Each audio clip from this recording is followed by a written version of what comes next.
আসসালামু আলাইকুম ফ্রেন্ডস। আমি সুন্দর একটা সবুজ ভিউ থেকে আরও সুন্দর কিছু দেখাতে যাচ্ছি।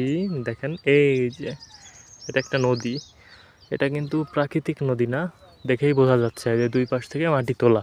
হ্যাঁ, ওই যে এক্সকাভেটর দিয়ে দুই পাশে মাটি তুলে সমান করা হচ্ছে, মাটি কেটে। আর তারপর নদীটা ওইভাবেই আঁকাবাঁকা হয়ে চলে গেছে। নদীর পাড়ে প্রত্যন্ত এলাকার মানুষজনের ঘরবাড়ি এক পাশে।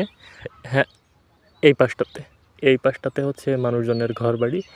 আর ঠিক তার এই পাশে, যে পাশে এখন আমি দাঁড়িয়ে, এই পাশে হচ্ছে যে গাছ দেখতে পাচ্ছেন, এই মাটি উঁচু করে যে বেড়িবাঁধের ঠিক যে গাছপালা ওই পাশে, এগুলা হচ্ছে ম্যানগ্রোভ ফরেস্ট, সুন্দরবন।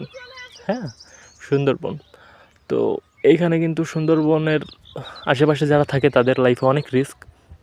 তো আমরা আজকে বেড়াতে আসার কারণে এই জিনিসটা আমরা খুব কাছ থেকে দেখতে পাচ্ছি। আমি এখন যেটা করব সেটা হচ্ছে এই খালটা পার হব। খাল পার হয়ে আসছিলাম, খালটা আবারও পার হব। আবার ওই যে আমার ওয়াইফ ওই পাশে ওয়েট করছে যে আমি যাব, আমাকে ডাকাডাকি করে। আমি খালটা পার হব আর কোনো রকম নৌকা ছাড়াই। এই জন্য আমি নিজের দিকে আনলাম ক্যামেরাটা। ওকে, হ্যাঁ, এই যে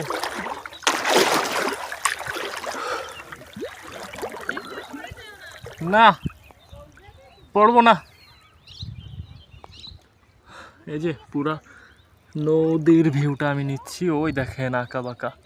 হ্যাঁ, আর একটু সুন্দরবনের খাল, এটা মিথ্যা কোনো কিছু না, একদম সত্যি।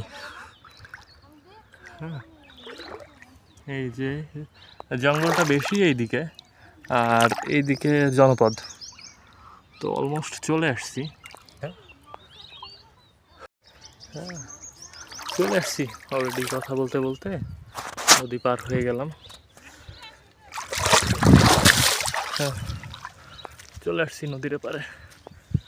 ক্যামেরাটা আবার একটু ব্যাক ক্যামেরা দিয়ে দেখাই, সুন্দর একটা ভিউ কিন্তু। হ্যাঁ, একেবারে আমাদের বাচ্চারা যেরকম ছবি আঁকে না স্কুলে, আর্ট পেপারে যে গ্রামীণ নদীর ছবি আঁকে, সেই গ্রামীণ ছবির মতন একেবারে খুব সুন্দর দৃশ্যটা।